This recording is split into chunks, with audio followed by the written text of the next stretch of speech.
مالکن غسل کرنے جاتی تو مجھے دروازے کے باہر کھڑا کر لیتی. تھوڑی تھوڑی دیر بعد کھلے دروازے سے جھانک بھی لیتا، مگر شرم سے نظر جھکا لیتا کیونکہ 11,000 تنخواہ ملتی تھی. مگر ایک روز تولیہ پکڑے باہر کھڑا تھا تو مالکن نے آواز دے کر بولا، آج اندر آ جاؤ. میرے ہوش اڑ گئے. اس رات مالکن نے، میں فضل دین اور فضلو، جس پر اللہ کے ساتھ ساتھ اس حویلی کے مکینوں کا بھی خاص فضل ہے کہ جنہوں نے مجھے اپنا خاص ملازم مقرر کیا تھا. اور کیوں نہ کرتے، میرے باپ کی قربانیوں کا اتنا خراج تو ادا کرنا ہی تھا.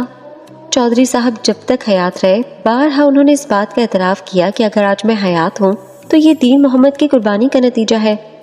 میں نے آنکھ اس حویلی میں کھولی تھی کیونکہ میری ماں مجھے جنم دینے کے ساتھ ہی اس دنیا سے جا چکی تھی.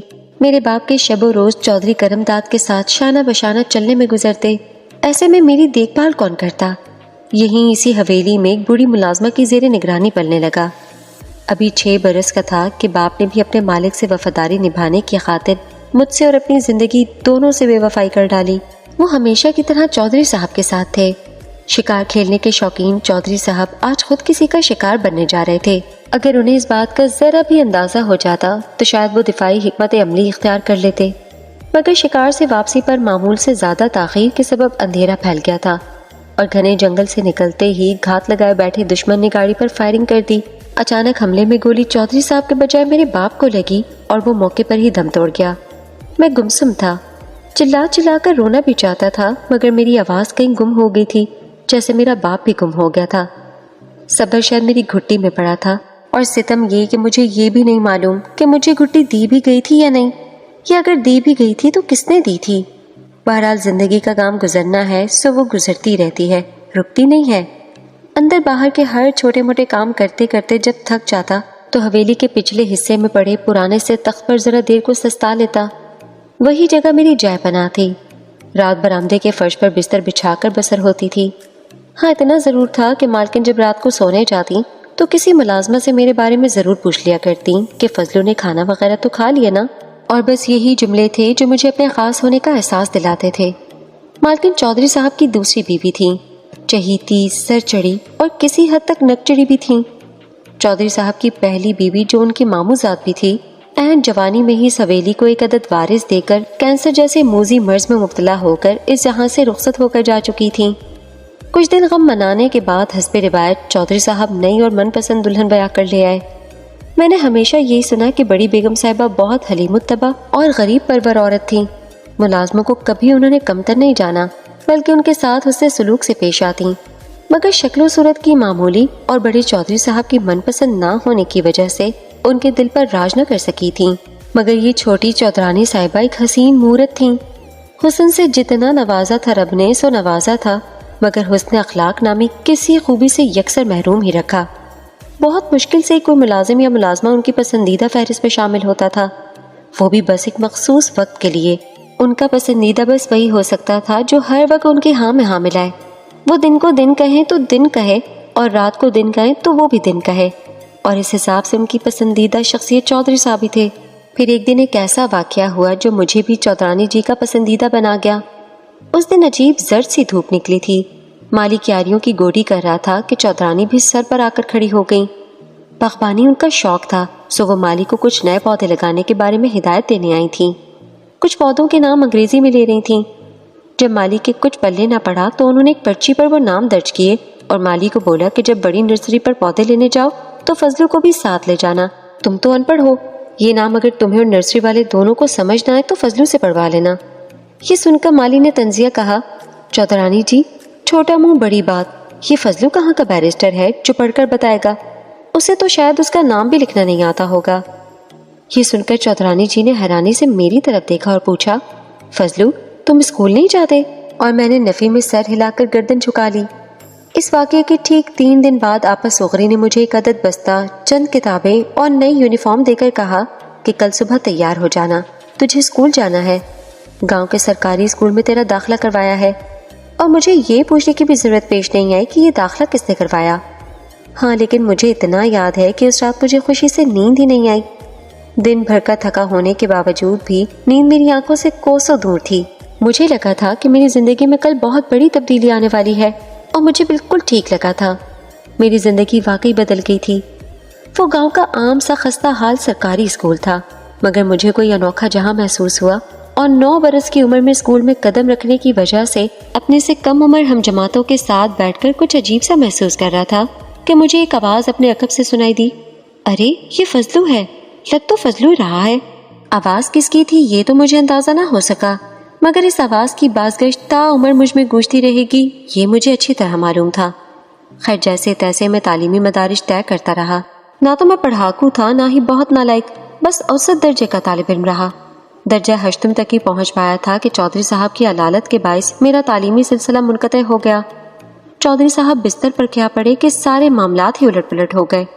چھوٹے چودھری صاحب دلاور حسین شہر کے ہاسٹل میں رہ کر پلے بڑے تھے۔ اعلیٰ تعلیم کے لیے بیرون ملک بھی 4 سال کا عرصہ گزارا تو گاؤں، حویلی اور زمینداری کے معاملات سے دور ہی رہے، اور کچھ چھوٹی چودرانی جی کے سرد مہر رویے کے سبب بھی چودھری صاحب ان کے حویلی میں زیادہ قیام کے حق میں نہ تھے۔ چودرانی جی جو کہ پہلے ہی اپنی اولاد نہ ہونے پر خود کو کمزور محسوس کرتی تھیں، اپنی اس کمی کو چھپانے کے لیے وہ جان بوجھ کر چھوٹے چودھری سے نامناسب اور سخت رویہ اختیار کرتی تھیں، کیونکہ وہ جانتی تھیں کہ وہ تو اس حویلی کو وارث دے نہیں سکیں، تو ظاہر ہے اس صورت میں اکلوتے اور اصل وارث تو چھوٹے چودھری ہوئے نا، اور یہی چیز تھی جو انہیں گھن کی طرح کھائے جا رہی تھی۔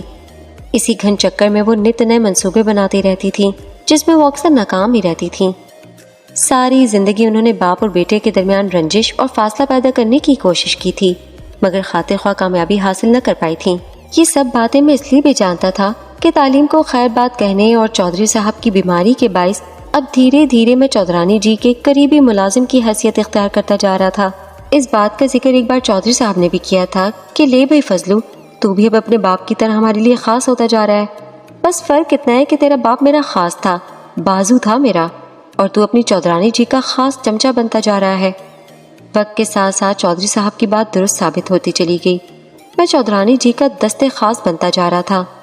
پھر یوں ہوا کہ 4 برس چودھری صاحب بیمار رہے۔ اس عرصے میں 5 مرتبہ چھوٹے چودھری بڑے چودھری صاحب سے ملنے آئے۔ بند کمروں میں باپ بیٹے کی ملاقات بھی ہوئی اور دونوں ایک دوسرے کے قریب بھی آتے دکھائی دیے۔ چودھری صاحب نے بھی یہ اندیہ کیا تھا کہ وہ کچھ عرصہ شہر جا کر اپنے بیٹے کے ساتھ رہیں گے۔ یہ سنتے ہی چودرانی جی کے کان کھڑے ہو گئے اور انہوں نے نہ جانے کیا کیا چکر چلا کر چودھری صاحب کو اس عمل سے باز رکھا۔ کچھ عرصہ مزید گزرا تو ایک روز وکیل صاحب تشریف لائے۔ بند کمرے میں چودرانی جی اور چودھری صاحب کے کچھ مذاکرات ہوئے، وصیت تیار ہوئی اور پھر عجیب سی پراسرار خاموشی چھا گئی۔ اس بھید بھری خاموشی کا جب عقدہ کھلا تو باپ اور بیٹے کے تعلقات ایک بار پھر کشیدہ ہو گئے۔ کچھ دن جاتے یہ عقدہ بھی کھل گیا۔ چودھری صاحب نے اپنی جائیداد اپنے بیٹے کے نام تو کر دی تھی، مگر ساتھ ہی یہ شرط بھی رکھی تھی کہ جب تک چودھری دلاور شادی نہیں کر لیں گے یہ جائیداد ان کے نام منتقل نہیں ہو سکتی۔ اب اس انوکھی اور نرالی شرط کے پیچھے کس کا ہاتھ تھا یہ چودھری دلاور سے ڈھکی چھپی بات نہیں تھی۔ چھوٹے چودھری آزاد مرد تھے، وہ گھر بسا کر کھونٹے سے بندھنے یا باندھنے کے قائل نہیں تھے۔ یہ بات بھی کسی سے ڈھکی چھپی نہیں تھی، حالات کا پانسا پلٹ چکا تھا۔ شرط ماننا ان کے بس کی بات نہیں اور مان لینے کی صورت کے سوا کوئی چارہ نہیں۔ وقت ذرا سا آگے سرکا اور چودھری صاحب کی بیماری نے زور پکڑ لیا، انہیں دل کا عارضہ بھی لاحق ہو گیا۔ بہترین علاج معالجہ اور دیکھ بھال کے باوجود بھی وہ موت کو شکست نہ دے پائے اور زندگی کو الوداع کہہ کر ملک عدم کے راہی ہو گئے۔ چند دن تک تو حویلی میں سوگ کا ماحول رہا، دور دور سے لوگ چودھری صاحب کی تعزیت کو آتے رہے۔ خود چودھری دلاور بھی غمزدہ سے آنے جانے والے لوگوں سے ملاقات کرتے رہتے۔ جب چہلم بھی گزر گیا اور زندگی اپنی پرانی ڈگر پر واپس آئی تو چودرانی صاحبہ نے بھی اپنی جون بدل لی جیسے گرگٹ اپنا رنگ بدلتا ہے۔ عدت کی مدت کے اختتام پر انہوں نے شہر سے چودھری دلاور کو بلا بھیجا اور بہت مشفقانہ رویے سے پیش قدمی کی اور کہا کہ وہ انہیں سگی ماں کی طرح محبت کرتی ہیں۔ ان کی اپنی تو کوئی اولاد نہیں، اس لیے اب وہ انہیں اپنی اولاد کی طرح سمجھتی ہیں۔ چودھری دلاور کو بچے تو تھے نہیں، ایک زمانہ گھر سے دور گزارا تھا اور اپنی اس نام نہاد ماں کی ساری عادات اور خصائل سے واقف تھے۔ کچی گولیاں تو انہوں نے بھی نہیں کھیلی تھیں، بس وہ اپنی سوتیلی ماں کے کھل کر سامنے آنے کا انتظار کر رہے تھے، اور اس کے لیے چودھری دلاور کو بہت زیادہ انتظار نہیں کرنا پڑا۔ وہ بہت جلد اپنے اصل مقصد کی طرف آ گئیں۔ اپنی اکلوتی بانجی کو اب وہ چودھری دلاور کی دلہن کے روپ میں دیکھنا چاہتی تھیں تاکہ ان کی بانجی کو ایک اچھا شوہر مل جائے اور انہیں ایک عدد بہو مل جائے، کیونکہ چودرانی جی کو اب دلاور کے سر پر صحرا سجانے کی خواہش ستا رہی تھی۔ یہ سب سن کر چودھری دلاور کے معنی خیز مسکراہٹ مزید گہری ہو گئی اور انہوں نے کہا، فضلو ذرا 2 ٹھنڈے ٹھار لسی کے گلاس تو بنوا کر لے آنا میرے اور امی جان کے لیے، آج گرمی بہت ہے تو ذرا ٹھنڈ پڑ جائے گی۔ ان کی بات کا مطلب سمجھ کر جذبت تو چودرانی جی بھی ہوئی تھیں، مگر بس چہرے پہ مسکراہٹ سجا کر پہلو بدل کر رہ گئیں۔ اس کے بعد بنا کوئی مثبت اندیہ دیے چودھری دلاور اچانک ہی شہر روانہ ہو گئے۔ پورا ایک مہینہ نہایت سکون سے گزرا۔ چودرانی جی کو لگتا تھا کہ ان کی چال بس کامیاب ہونے والی ہے، لیکن انہیں یہ معلوم نہیں تھا کہ مقابل بھی گھاٹ گھاٹ کا پانی پیے ایک آزاد منش انسان تھا۔ کب، کہاں، کیسے، کیا کرنا ہے، اس کی پوری پلاننگ اس نے کر رکھی تھی۔ ایک عام سے دن کی ابتدا ایک خاص بلکہ ایک دھماکے سے ہوگی، یہ چودرانی جی کے وہم و گمان میں بھی نہیں تھا۔ وہ اپنی سلطنت میں اپنی مطلق العنانی سے بھرپور حکومت کر رہی تھیں۔ ان کے نزدیک بظاہر راوی چین ہی چین لکھ رہا تھا، لیکن ان کے لاشعور میں کہیں نہ کہیں ایک ہلکی سی چنگاری ضرور ابھرتی تھی، جسے وہ یہ سوچ کر دبا دیتی تھیں کہ جو ہوگا دیکھا جائے گا۔ اور واقعی انہونی ہو چکی تھی، اب تو بس اسے سامنے دیکھنا تھا۔ اس شام چودھری دلاور نے جو ہی حویلی کے اندر قدم رکھا تو اس کے قدم کے ساتھ ساتھ کسی اور کے قدم بھی بڑی سہج کے ساتھ اٹھ رہے تھے۔ السلام علیکم امی، دیکھیے تو کون آیا ہے۔ آپ کے بیٹے کے ساتھ آپ کی بہو بھی آئی ہے۔ لفظ بہو بم کی طرح پھٹا تھا ان کی سماعتوں میں، مگر آنکھوں دیکھا اور کانوں سنا جھٹلایا بھی تو نہیں جا سکتا تھا۔ سو دل میں ہزاروں وسوسے، خدشات اور سب سے بڑھ کر مات کھانے کے جذبات کو دل میں دبا کر مسکراہٹ کے ساتھ بہو کے سر پر ہاتھ رکھ دینا یقیناً چودرانی جی جیسی شاطر عورت کا کمال تھا۔ دو نفوذ آمنے سامنے تھے، دونوں کے دل میں بہت کچھ تھا، مگر دل کا کہا زبان پر لانا مزید تباہی لا سکتا تھا۔ جو ہونا تھا ہو گیا، سوچ کو اب زبان پر لانے کی پہل چودرانی نے کی تھی۔ دیکھو دلاور بیٹا، تم نے یہ اچھا نہیں کیا۔ تم چودھریوں کے خاندان سے تعلق رکھتے ہو، یوں چوری چھپے بیاہ رچا لینا شریف خاندانوں کی اولاد کو زیب نہیں دیتا۔ اگر تمہیں کوئی لڑکی پسند تھی تو مجھے بتاتے، میں ماں ہوں تمہاری۔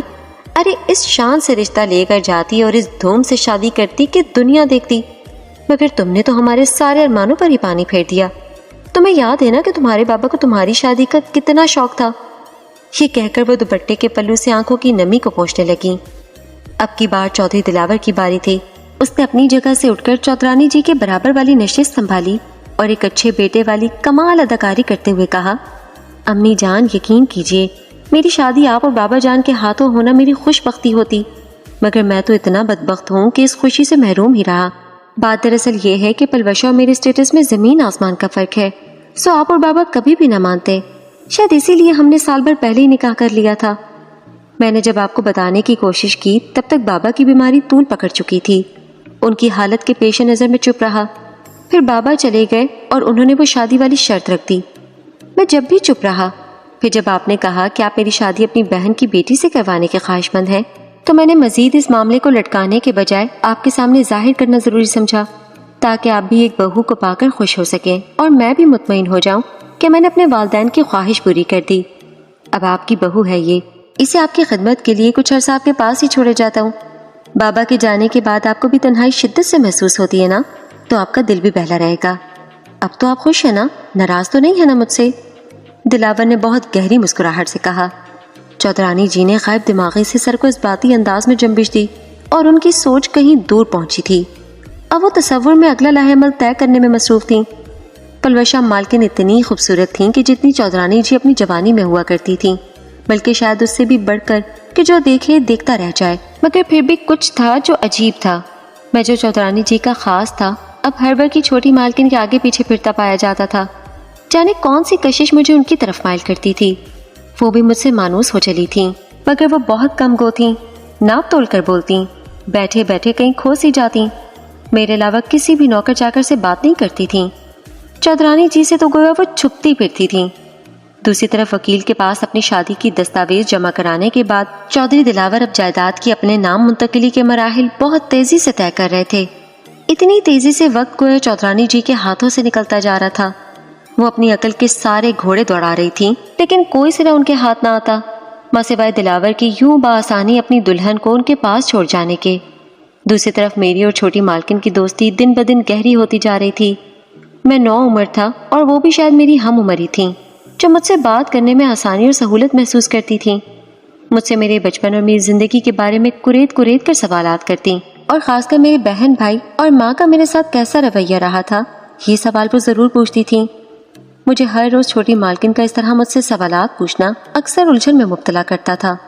پھر ایک دن وہ کہنے لگیں کہ تم خوش نصیب ہو فضلو، جو تم اکیلے ہو، یہ اپنے ہی تو ہوتے ہیں جو ہم جیسے لوگوں کو بے مول کر دیتے ہیں، کہیں کا نہیں چھوڑتے۔ یہ جملہ ادا کرتے ہوئے ان کی آنکھیں نم ہو چلی تھیں۔ اس دن پہلی بار میرا دل بہت عجیب سا ہوا تھا، شاید چھوٹی مالکن کا دکھ میرے دکھ سے بڑا تھا۔ میں نے ایک بار ان سے یہ سوال پوچھ ہی لیا کہ چھوٹی مالکن، آخر آپ کو آپ کے گھر والوں نے ایسا کون سا دکھ دیا ہے جو آپ اس دن ان کا ذکر اتنا دکھی انداز میں کر رہی تھیں؟ جواباً انہوں نے بس اتنا کہا کہ تم نہیں سمجھو گے فضلو، یہ لمبی کہانی ہے، آپ سمجھائیں گی تو ضرور سمجھ جاؤں گا، اب میں اتنا بھی بے وقوف نہیں ہوں۔ اس بات پر وہ کھلکھلا کر ہنس پڑیں اور میں نے بھی اس ہنسی پر ان کا بھرپور ساتھ دیا۔ کمرے کے باہر کان لگائے کھڑی چھوٹی مالکن کے چہرے پر بڑی شاطرانہ سے مسکراہٹ تھی۔ وہ چشمے تصور میں شکار کو جال میں پھنستا ہوا دیکھ رہی تھیں۔ دانا پھینکنے کے بعد شکاری مطمئن ہوتا ہے کہ جلد یا بدیر شکار بس جال میں پھنسنے ہی والا ہے۔ بعض اوقات بنا جال بچھائے یا بنا دانا ڈالے بھی کوئی معصوم خود ساختہ الفت کے فریب میں پھنس ہی جاتا ہے، جیسے میں۔ ہر گزرتے دن کے ساتھ میرے دل میں چھوٹی مالکن کی محبت پروان چڑھ رہی تھی۔ بنا کسی لالچ اور غرض کے میں ان کا اسیر ہو چلا تھا۔ چھوٹی مالکن جب بھی کسی سے فون پر بات کرتی تو ہمیشہ اٹھ کر کمرے کے کونے میں جا کر کرتی، کبھی جھنجھلاہٹ تو کبھی بحث و مباحثہ۔ ان کا چہرہ ان کے جذبات کی چغلی کھایا کرتا۔ مجھے تجسس تو تھا کہ اگر وہ چودھری دلاور کی محبت بھری منکوہاں تھیں تو پھر دونوں کے مابین کی کیسی گفتگو ہوتی ہے۔ بہرحال میں تو یہ سوچ ہی سکتا تھا، پوچھ تو نہیں سکتا تھا، میں تھا تو ایک نوکر ہی نا۔ اب چھوٹی مالکن نے مجھے منہ لگا لیا تھا تو اس کا یہ مطلب تو نہیں نا کہ میں اپنی اوقات ہی بھول جاؤں۔ اور ویسے بھی میں آج کل حویلی میں ہونے والی سرگوشیوں کی بازگشت خوب سن اور سمجھ رہا تھا جو مجھ پر چھوٹی مالکن کے التفات کو لے کر ہو رہی تھیں۔ ایک دن چھوٹی مالکن نے اپنے استعمال کی کچھ چیزیں مجھ سے منگوائیں اور کہا کہ یہ چیزیں تو بہت زیادہ ہیں، اس میں سے آدھی تم رکھ لو، مجھے تو 8 دن بعد یہاں سے چلے جانا ہے۔ یہ جملہ سن کر میں پریشان سا ہو گیا۔ مجھے اب چھوٹی مالکن کے دور جانے کے خیال سے ہی وحشت ہو رہی تھی، مگر جانتا تھا کہ وہ یہاں آخر کب تک رہیں گی۔ ایک نہ ایک دن تو چودھری دلاور انہیں یہاں سے اپنے شہر والے بنگلے میں لے جائیں گے۔ ابھی میں یہ سوچ ہی رہا تھا کہ انہوں نے مجھ سے کہا کہ وہ غسل کرنے جا رہی ہیں، پانی گرم ہے یا ٹھنڈا۔ وہ مجھ سے پوچھ کر ہی غسل خانہ استعمال کیا کرتی تھیں اور میں ان کا تولیہ ہاتھ میں لیے دروازے پر کھڑا رہتا۔ وہ اکثر دروازہ اندر سے لاک نہیں کرتی تھیں، جس کی وجہ میں سمجھ کر بھی سمجھنا نہیں چاہتا تھا۔ ہاں، اکثر چوری چوری ایک نگاہ ادکھلی در سے اندر ڈال بھی لیتا۔ اس سے زیادہ جرأت کی مجھ میں ہمت نہیں تھی، یہ کوشش بھی غیر شعوری ہوتی تھی، عمر کا تقاضا کہہ لیں یا سورج جذبات کا عمل دخل۔ پھر ایک روز ایک ایسا واقعہ ہوا کہ میرے پاؤں کے نیچے سے زمین ہی کھسک گئی۔ حسب دستور چھوٹی مالکن نے مجھ سے تولیہ مانگتے وقت یہ کہا کہ فضلو اندر ہی آ جاؤ۔ میں گنگ رہ گیا۔ جب دوبارہ یہی جملہ دہرایا گیا تو میں پریشانی سے پسینہ پہنچتے لڑکھڑاتے قدموں سے غسل خانے میں داخل ہوا۔ مالکن نے مجھے چپ رہنے کا اشارہ ہونٹوں پر انگلی رکھ کر کیا اور کہا کہ فضلو، ہم دونوں ایک ہی صنف سے تعلق رکھتے ہیں، آج رات خاموشی سے میرے کمرے میں آ جانا، میری زندگی اب تمہارے ہاتھ میں ہے۔ اور اس رات مجھے چھوٹی مالکن نے بتایا کہ وہ بھی میری طرح خواجہ سرا ہیں، اس لیے میری کشش نے انہیں مجھ سے دوستی پر مجبور کیا، اور یہ بھی بتایا کہ وہ چودھری دلاور کی بیوی بھی نہیں ہے، بس جائیداد کے حصول کے لیے انہوں نے یہ کھیل رچایا ہے، اور اس کے عوض میرے والدین کو ایک بھاری رقم دے کر 1-1.5 ماہ کے لیے کرائے پر مجھے حاصل کیا ہے۔ یہی میری زندگی ہے۔ کل چودھری دلاور بتا رہے تھے کہ چودرانی جی نے تمہارے ذریعے سے میری سچائی پتہ لگانے کا جال بچھایا ہے، مجھے بچا لو فضلو، تمہیں ہماری صنف کا واسطہ۔ یہ راز کھلنے پر چودھری دلاور کے ہاتھ سے جائیداد جائے گی اور میرے ہاتھ سے میری زندگی۔ چودھری دلاور مجھے زندہ نہیں رہنے دے گا۔ 2 ہاتھ میرے سامنے جڑے تھے جو بالکل میرے جیسے تھے، میرا کوئی نہیں تھا اور وہ سب کے ہوتے ہوئے بھی تنہا تھی۔ میں نے اس کی جان بچانے کے لیے چودرانی جی سے نمک حرامی کرنے کا فیصلہ کیا اور اس تاریک رات میں انجانی منزل کا مسافر بن گیا۔